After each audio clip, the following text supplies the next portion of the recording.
So hey everyone, can you guess where I am standing?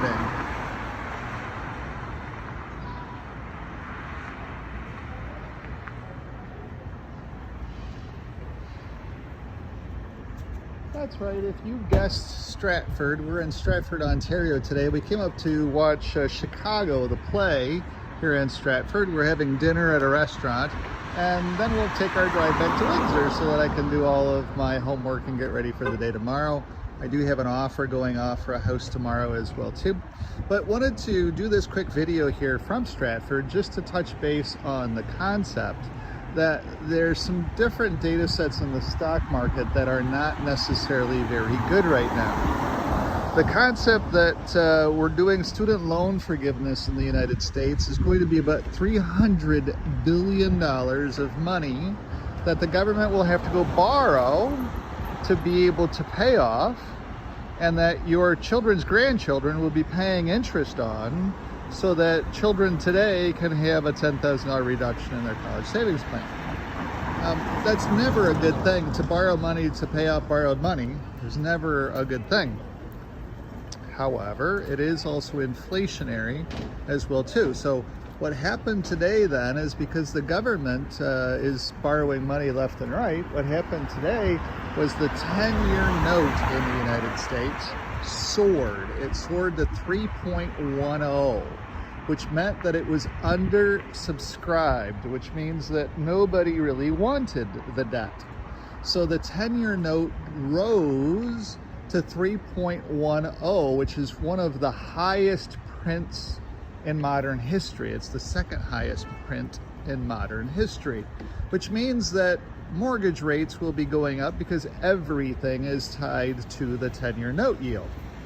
Also, the 5-year note was a trailing 5-year note was really bad as well too. So it never helps when the government is borrowing all kinds of money and nobody wants to take on that debt.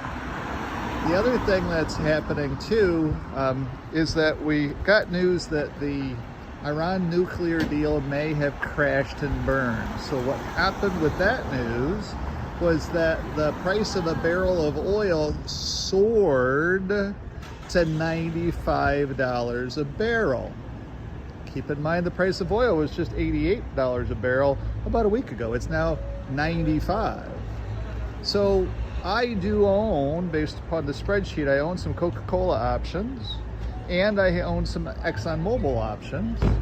And ExxonMobil had just a crazy day-to-day, up and down and up and down. I just couldn't get the bid to sell my options. I'm trying to sell them at $1.85, but I'll have that tomorrow for sure, as the price of oil has soared today. The other thing that came out from news that also kind of hurt ExxonMobil, but will kind of help ExxonMobil, is that they are going to shut down the largest oil refinery, the second largest oil refinery on the globe. They're going to shut down in January to replace all of the cokers. The cokers are a heat process in the production of oil and other distillates and other byproducts. And they announced that they're going to shut their coker down at their second largest refinery in January, which will cause the price of gasoline to soar because we're going to have limited supply. Now, we don't know how much demand there's going to be for oil, but if you look around here in Stratford, where I am, everybody's burning through a whole bunch of oil. There's cars all over the place. So anyway, does it make any sense that the price of a gallon of oil, a gallon of gasoline, wouldn't be higher in January than what it is right now? No, it makes no sense, especially with limited refinery capacity that we currently have and the shortage of distillates like diesel out on the East Coast. So it'll be very interesting as we get into January what happens. All of those positions, the long oil position is definitely still working. Today was a weird day because we had people come back into all the meme stocks. The Robinhood investors were back in, running up the meme stocks a little bit, but then that was all hit with a wave of selling as well too. They were just trading it. So for my positions right now, I have Coca-Cola long, and I have ExxonMobil long, and I have Occidental Petroleum long. So my positions now are in pretty good shape, because as the economy falters, money will start moving over into the XLP index, which is a safety place on Coca-Cola no matter what the economy. It's like Starbucks and Coca-Cola, everybody always goes into those names. And I don't need Coca-Cola to move very far from where it's currently at, $64.36, I think it closed at.